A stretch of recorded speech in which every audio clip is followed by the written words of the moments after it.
নমস্কাৰ এই মুহূৰ্তত আহি পৰিছে খন্দিয়াৰ কেইবাটাও গুৰুত্বপূৰ্ণ খবৰ আজি 20 ডিচেম্বৰ অসমৰ লগতে ভাৰতৰ বিভিন্ন প্ৰান্তৰ পৰা খন্দিয়াৰ কেইবাটাও খবৰ আগবঢ়োৱা হৈছে এই মুহূৰ্তত জনাই আছো এটা ব্ৰেকিং নিউজ পাকিস্তানৰ প্ৰাক্তন প্ৰধানমন্ত্ৰী ইমৰান খান আৰু পত্নী বুশৰা বিবিক দুৰ্নীতিৰ গোচৰত 17 বছৰৰ কাৰাদণ্ড বিহা হৈছে পাকিস্তানৰ এখন বিশেষ আদালতে দুৰ্নীতিৰ গোচৰত পাকিস্তানৰ প্ৰাক্তন প্ৰধানমন্ত্ৰী ইমৰান খান আৰু তেওঁৰ পত্নী বুশৰা বিবিক 17 বছৰৰ কাৰাদণ্ড বিহিছে পাকিস্তানৰ আদালতে ইমৰান খান আৰু তেওঁৰ পত্নীক ৰাষ্ট্ৰীয় উপহাৰৰ সৈতে জড়িত তুষাখানা দুৰ্নীতিৰ গোচৰত শাস্তি প্ৰদান কৰে 2021 চনত সৌদি আৰবৰ চৰকাৰৰ পৰা লাভ কৰা ৰাষ্ট্ৰীয় উপহাৰৰ জালিয়াতিৰ অভিযোগ উত্থাপন হৈছিল আৰু সেই গোচৰতে এই শাস্তিৰ ঘোষণা কৰা হৈছে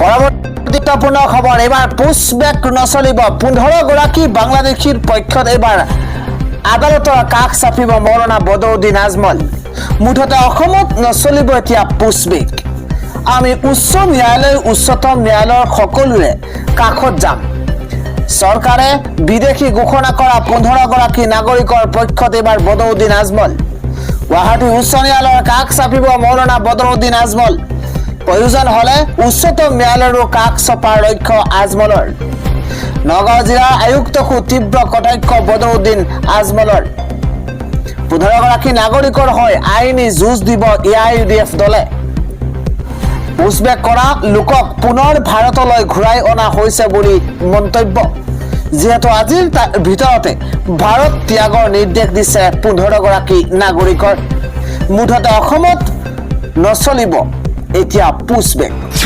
পৰৱৰ্তী খবৰ অসমত নাথাকিব এটাও কেঁচা ঘৰ সকলোৱে পাব চৰকাৰী পকী ঘৰ এটা গুৰুত্বপূৰ্ণ খবৰ অসমত নাথাকিব এটাও কেঁচা ঘৰ থকা লোকসকলে পাব এতিয়া পকী ঘৰ PMAY নামত দুৰ্নীতি কৰি খাৰি যাব নোৱাৰিব গোহালি ঘৰৰ ফটো তুলি কেঁচা ঘৰৰ তথ্য দিছে জীৱিকা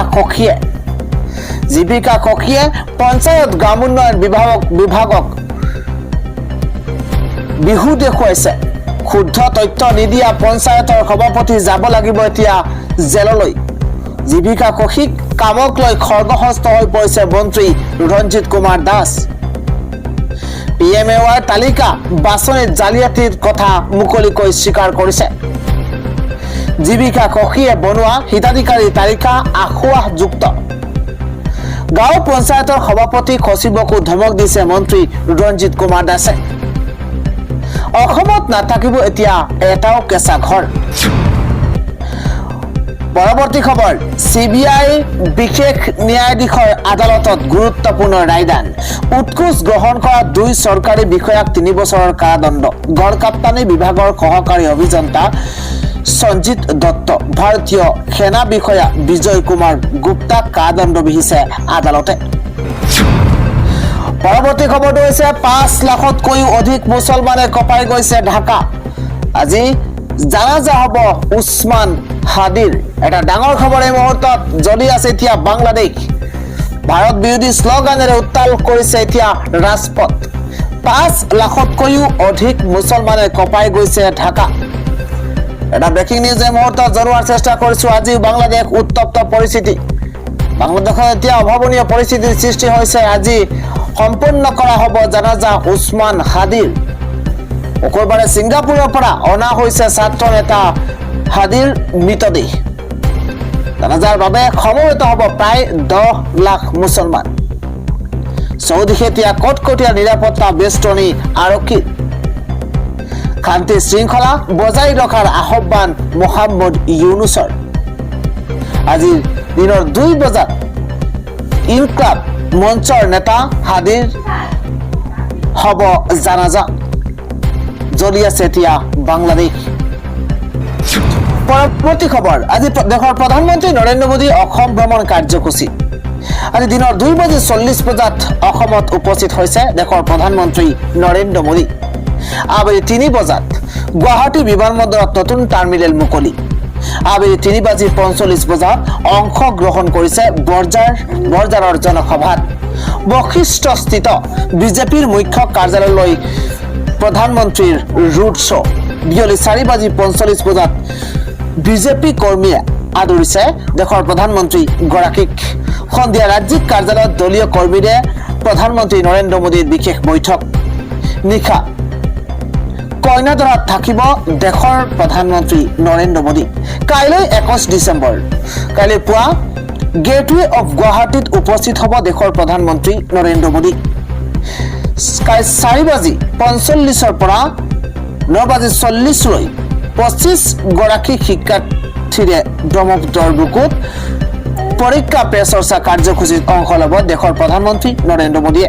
আৰু তাৰ পাছতে বৰাগাঁৱৰ শ্বহীদ স্মাৰক ক্ষেত্ৰত থকা অক্ষয় বন্তিত শ্ৰদ্ধাঞ্জলি জনোৱাৰ লগতেই শ্বহীদ খৰ্গেশ্বৰ তালুকদাৰৰ প্ৰতিমূৰ্তিৰ মাল্যাৰ্পণ কৰিব নৰেন্দ্ৰ মোদীয়ে। দুপৰীয়া ডিব্ৰুগড়লৈ ৰাওনা হ'ব প্ৰধানমন্ত্ৰী নৰেন্দ্ৰ মোদী। নামৰূপৰ সাৰ কাৰখানাত ভূমি পূজন কৰিব প্ৰধানমন্ত্ৰীগৰাকীয়ে। আৰু সন্ধিয়া ভ্ৰমণ সামৰি দিল্লীলৈ উৰা মাৰিব দেশৰ প্ৰধানমন্ত্ৰী নৰেন্দ্ৰ মোদী। আজিৰ সন্ধিয়াৰ পৰৱৰ্তী ডাঙৰ খবৰ, কাইলৈ চাকৰিত যোগদান কৰিব নুছৰতে। নীতিশ কুমাৰে হিজাব টনা মহিলাৰ সিদ্ধান্ত সলনি হৈছে। কাইলৈ চাকৰিত যোগদান কৰিব নুছৰতে। ডাঙৰ খবৰ এই মুহূৰ্তত। নীতিশ কুমাৰে হিজাব খোলাৰ পাছতে চাকৰি নকৰাৰ সিদ্ধান্ত লৈছিল নুছৰতে।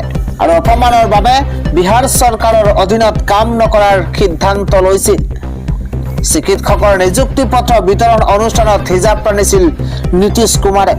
এগৰাকী মুখ্যমন্ত্ৰীৰ এনে কাণ্ডক লৈ দেশজুৰি এতিয়া সমালোচনাৰ পাত্ৰ হৈ পৰিছে নীতিশ কুমাৰ। এই ঘটনাৰ পাছতেই মানসিকভাৱে ভাগি পৰিছিল নুছৰত। চিকিৎসকৰ চাকৰি নকৰাৰ সিদ্ধান্ত লৈছিল। ধৰ্মতকৈ চাকৰি ডাঙৰ নহয় বুলি মন্তব্য কৰিছিল নুছৰতে। এতিয়াও মুছলমানক নীতিশ কুমাৰে ক্ষমা নিবিচৰাকৈ অব্যাহত আছে ক্ষোভ। পাকিস্তানৰ পৰাও নীতিশ কুমাৰলৈ আহিছিল এতিয়া ভাবুকি। ৰাজহুৱাকৈ মুছলমান সমাজক ক্ষমা খোজাৰ দাবী উত্থাপন হৈছে। কিন্তু হঠাৎ সিদ্ধান্ত সলনি কৰিলে নুছৰতে। কাইলৈ বিহাৰ চৰকাৰৰ অধীনত চাকৰিত যোগ দিব নুছৰতে। এই কথা সদৰি কৰিছে নুছৰতৰ সহপাঠী বিলকিছে। আগবাঢ়িছো পৰৱৰ্তী খবৰ। মিয়াৰ নাম লৈ অসমত সংখ্যালঘুক কৰা অত্যাচাৰ সহ্য নকৰো। এই মুহূৰ্তত টাইছন হুছেইনৰ তৰফৰ পৰা মন্তব্য। মিয়া কোন হয় বুলি মন্তব্য কৰিছিল। মিয়াক শব্দ ব্যৱহাৰ কৰি মুছলমানক লক্ষ্য কৰি লৈছে। অত্যন্ত ডাঙৰ খবৰ এই মুহূৰ্তত জনোৱাৰ চেষ্টা কৰিছো। মিয়াক সংবিধানে জনগোষ্ঠীৰ স্বীকৃতি দিছে নেকি? অসমৰ মুছলমানক তাচ্ছিল্য কৰিবলৈ মিয়া শব্দটো ব্যৱহাৰ কৰে।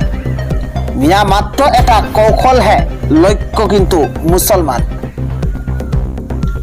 মিয়াৰ নাম লৈ অসমৰ মুছলমানক অধিকাৰ কাহিনীছে। চৰকাৰ প্ৰযোজিত এটা হেড ক্ৰাইম চলি আছে মুছলমানক লৈ। চৰকাৰৰ প্ৰযোজিত এটা হেড ক্ৰাইম চলি আছে মুছলমানক লৈ। বীৰ লাচিত খানা বজৰং দলৰ নেতৃত্বত চলিছে এই কাম। চৰকাৰৰ দ্বাৰা নিয়ন্ত্ৰিত আৰু প্ৰৰোচিত এই হেড ক্ৰাইম। সংখ্যালঘুক চলোৱা অত্যাচাৰৰ বিৰুদ্ধে আৰক্ষীও কিয় নিমাত?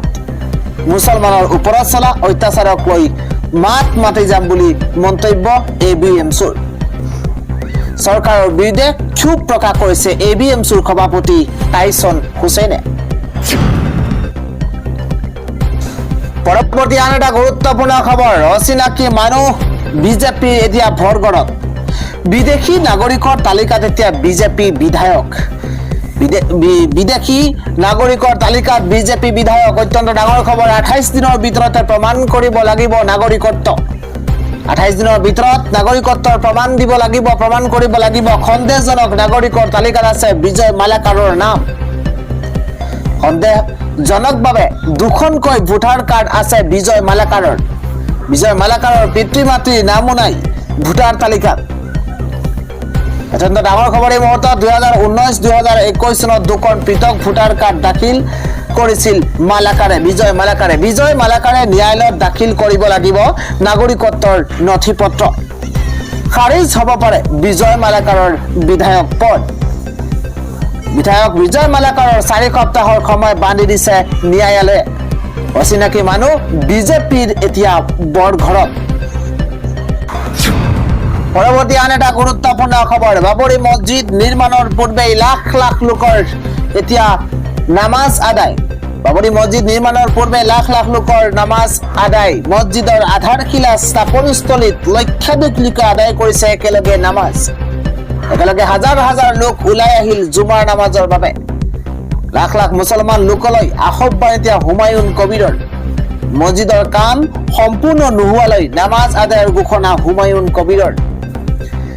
নিৰ্মাণ সম্পূৰ্ণ নোহোৱালৈ আদায় কৰা হ'ব প্ৰতিটো জুমাৰ নামাজ। প্ৰতিটো শুকুৰবাৰে লাখ লাখ মুছলমান ওলাই আহিবৰ কাৰণে আহ্বান জনাইছে হুমায়ুন কবিৰে। আল্লাহৰ ঘৰ বাবৰি মছজিদ নিৰ্মাণ হ'বই। সকলো বাধা বিঘিনি নেওচি আমি বাবৰি মছজিদ নিৰ্মাণ কৰিম। আমাক বাবৰি মছজিদ লাগিবই। বাবৰি মছজিদ নিৰ্মাণৰ বাবে কোটি কোটি টকা পঠাইছে মুছলমানে। বাবৰি মছজিদ নিৰ্মাণৰ বাবে ভাৰতৰ বিভিন্ন প্ৰান্তৰ পৰা পোৱা গৈছে ধন আৰু অত্যাধুনিক ৰূপত নিৰ্মাণ কৰা হ'ব নতুন বাবৰি মছজিদ। বাবৰি মছজিদত থাকিব মেডিকেল কলেজ, হস্পিটাল, পাৰ্ক তথা লাইব্ৰেৰী। পৰৱৰ্তী খবৰটো হৈছে ৰাজ্য কঁপাই যোৱা এক ভয়ংকৰ ৰেল দুৰ্ঘটনা সংঘটিত হৈছে। ৰাজ্য কঁপাই যোৱা ভয়ংকৰ ৰেল দুৰ্ঘটনা সংঘটিত হৈছে। দুৰ্ঘটনাৰ পাছতে বাতিল কৰা হৈছে কেইবাখনো ৰেলৰ চলাচল। উজনি নামনিৰ কেইবাখনো ৰেল আবদ্ধ হৈ পৰিছে বিভিন্ন ষ্টেচনত। যোগীজান ষ্টেচনত আবদ্ধ হৈ পৰিছে লিডু গুৱাহাটী ইণ্টাৰচিটি এক্সপ্ৰেছ। ইফালে বাংগালোৰ SF এক্সপ্ৰেছ আবদ্ধ হৈ পৰিছে হোজাই ষ্টেচনত। লাম্বিং জংচনত আবদ্ধ হৈ পৰিছে কন্যাকুমাৰী বিবেক এক্সপ্ৰেছ। ইফালে ডিমাপুৰত আবদ্ধ হৈ পৰিছে কামৰূপ এক্সপ্ৰেছ। চাপৰমুখত আবদ্ধ হৈ পৰিছে কাঞ্চনজংঘা এক্সপ্ৰেছ। গুৱাহাটীত আবদ্ধ হৈ পৰিছে ডনিপলো ৰেল। বাতিল কৰা হৈছে ৰাজ্যৰাণী এক্সপ্ৰেছ। হাফলং অভিমুখী বিষ্টাডম ৰেল বাতিল কৰা হৈছে। জনশতাব্দী এক্সপ্ৰেছৰ চলাচলো বাতিল কৰা হৈছে। ৰঙিয়া নিউ তিনিচুকীয়া এক্সপ্ৰেছৰ চলাচলো বাতিল কৰা হৈছে। পৰৱৰ্তী খবৰ, বাংলাদেশত ভয়ংকৰ ষড়যন্ত্ৰ ৰচনা কৰা হৈছে। ঘৰৰ বাহিৰ হ'ব নোৱাৰে এতিয়া হিন্দু। অত্যন্ত ডাঙৰ খবৰ, বাংলাদেশত ভয়ংকৰভাৱে বৃদ্ধি পাইছে ভাৰত বিদ্বেষ। মৌলবাদী আৰু পাকিস্তানী সমৰ্থকে বৃদ্ধি কৰিছে বিদ্বেষৰ। ছাত্ৰ বিপ্লৱৰ নেতাক বাংলাদেশত গুলীয়াই হত্যা। এটা ডাঙৰ খবৰ এই মুহূৰ্তত। ছাত্ৰ নেতা শ্বৰীফ উছমান হাদিক গুলীয়াই হত্যা কৰা হৈছে। অচিনাক্ত দুৰ্বৃত্তই হত্যা কৰিছে হাদিক। তাৰ কেইদিনমান পূৰ্বে ভাৰতত চৰ্চা চলিছিল উছমানৰ। বাংলাদেশত ভাৰত বিৰোধী এলানি কাৰ্যসূচী লৈছিল উছমানে। উত্তৰ পূবক বাংলাদেশৰ সৈতে চামিল কৰাৰ সপোন দেখিছিল উছমানে। বিগত 12 ডিচেম্বৰত ঢাকাত গুলীবিদ্ধ হৈছিল উছমান। ঢাকাত গুলীবিদ্ধ হৈছিল উছমান। উছমানলৈ গুলীচালনা কৰিছিল অচিনাক্ত আততায়ীয়ে। ছাত্ৰ নেতা উছমানক ভাৰতৰ চোৰাংচোৱাই হত্যাৰ অভিযোগ প্ৰতিবাদকাৰীৰ। ছাত্ৰ নেতা উছমানক ভাৰতৰ চোৰাংচোৱাই হত্যাৰ অভিযোগ উত্থাপন কৰিছে প্ৰতিবাদকাৰীয়ে। আৰু সেই অভিযোগকে এতিয়া সঁচা বুলি বিশ্বাস কৰিছে ছাত্ৰ সমাজে। শ্বেখ হাছিনাক বাংলাদেশলৈ উভতাই পঠিয়াবলৈ দিয়ে শ্লোগান। হত্যাৰ পাছতেই জ্বলিছে এতিয়া সমগ্ৰ বাংলাদেশ। পৰৱৰ্তী খবৰ, প্ৰচণ্ড ৰেলৰ খুন্দাত 7টাকৈ বন্য হস্তীৰ আজি মৃত্যু। ভয়ংকৰ তথা শিহৰণকাৰী ঘটনা সংঘটিত হৈছে। তীব্ৰবেগী ৰেলৰ খুন্দাত 7টাকৈ বন্য হস্তীৰ মৃত্যু হৈছে। কামপুৰ চাংজুৰাইত এই ভয়ংকৰ ঘটনা সংঘটিত হৈছে। 7টাকৈ বন্য হস্তীৰ মৃত্যু হৈছে বুলি জানিব পৰা গৈছে। নিশা ৰেল লাইন পাৰ হওঁতে সংঘটিত হৈছে এই শোকাবহ কৰুণ ঘটনা। নামনিমুৱা ৰাজধানী এক্সপ্ৰেছৰ খুন্দাত মৃত্যু হৈছে হাতীকেইটাৰ। খাদ্যৰ সন্ধানত নিশা বনাঞ্চলৰ পৰা নামি আহিছিল হাতীৰ জাকটো আৰু তাৰ পাছতেই এই ঘটনাস্থলীত বন বিভাগৰ লোক আহি উপস্থিত হৈছে। আন কেইবাটাও হাতী এতিয়া আহত হৈ পৰিছে বুলি ইতিমধ্যে জানিব পৰা গৈছে। পৰৱৰ্তী খবৰ, T20 বিশ্বকাপৰ বাবে ঘোষণা হৈছে ভাৰতীয় দল। সূৰ্যকুমাৰ যাদৱ নেতৃত্বাধীন 15জনীয়া দল ঘোষণা BCCI। সূৰ্য কুমাৰ যাদৱ নেতৃত্বাধীন 15জনীয়া দল ঘোষণা কৰা হৈছে। BCCIৰ তৰফৰ পৰা ঘোষণা কৰা হৈছে অক্ষৰ পেটেলক টিম ইণ্ডিয়াৰ উপ অধিনায়কৰ দায়িত্ব অৰ্পণ কৰা হৈছে। দলত আছে অভিষেক শৰ্মা, সঞ্জু চেমছন, তিলক বাৰ্মা, হাৰ্দিক পাণ্ডিয়া, শিৱম ডুবে, জসপ্ৰীত বুমৰাহ, ৰিংকু সিং, হৰ্ষিত ৰাণা আৰু অৰ্শদীপ সিং, কুলদীপ যাদৱ, বৰুণ চক্ৰৱৰ্তী, ৱাশ্বিংটন সুন্দৰ আৰু ঈশান কিষাণ। দীৰ্ঘ বিৰতিৰ অন্তত দললৈ প্ৰত্যাৱৰ্তন ঈশান কিষাণৰ। T20 বিশ্বকাপ দলৰ পৰা বাদ পৰিল শুভমন গিল। 7 ফেব্ৰুৱাৰীৰ পৰা আৰম্ভ হ'ব T20 বিশ্বকাপ। T20 বিশ্বকাপৰ বাবে ঘোষণা কৰা হৈছে ভাৰতীয় দল। পৰৱৰ্তী খবৰ, মাজুলীত মন্ত্ৰী জয়ন্ত মল্ল বৰুৱাৰ বিৰুদ্ধে প্ৰতিবাদ গৌৰৱ গগৈ। মাজুলীত গৌৰৱ গগৈৰ মন্ত্ৰী জয়ন্ত মল্ল বৰুৱাৰ বিৰুদ্ধে প্ৰতিবাদ।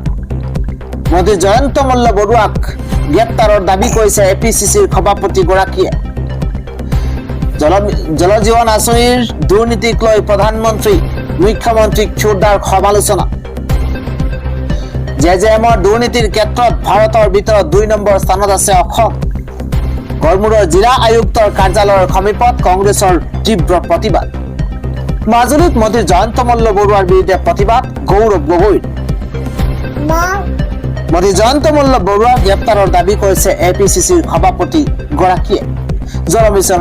জল জীৱন মিছনৰ দুৰ্নীতিক লৈ প্ৰধানমন্ত্ৰী নৰেন্দ্ৰ মোদী আৰু মুখ্যমন্ত্ৰীক জোৰদাৰ সমালোচনা কৰিছে। পৰৱৰ্তী খবৰ, অখিল গগৈয়ে এটা বিশেষ পোষ্ট কৰিছে, ফেচবুক পোষ্ট। জুবিনদাৰ চাৰ্জশ্বিট যিহেতু দিলে, এতিয়া ভিক্টৰ দাস, বিকাশ অসম আৰু ৰন্টু পানীৰ ফুকনহঁতক মুক্তি দিয়ক। হিমন্ত বিশ্ব শৰ্মাক উদ্দেশ্য কৰি বিধায়ক অখিল গগৈয়ে দিছে এটা বিশেষ ফেচবুক পোষ্ট। পৰৱৰ্তী খবৰ, বাংলাদেশৰ হিংসাত্মক ঘটনাৰ লগত জড়িত 7জনক গ্ৰেপ্তাৰ কৰা হৈছে। শুকুৰবাৰে এগৰাকী হিন্দু যুৱকক দলবদ্ধভাৱে প্ৰহাৰ কৰি জ্বলাই দিছিল একাংশ মুছলমান লোকে, আৰু তাৰ পাছতে বাংলাদেশৰ এনে ঘটনাৰ লগত জড়িত 7জনক ইতিমধ্যে গ্ৰেপ্তাৰ কৰা হৈছে। পৰৱৰ্তী খবৰ, মই 6 মাহ সময় দিছো, অখিল গগৈৰ মন্তব্য।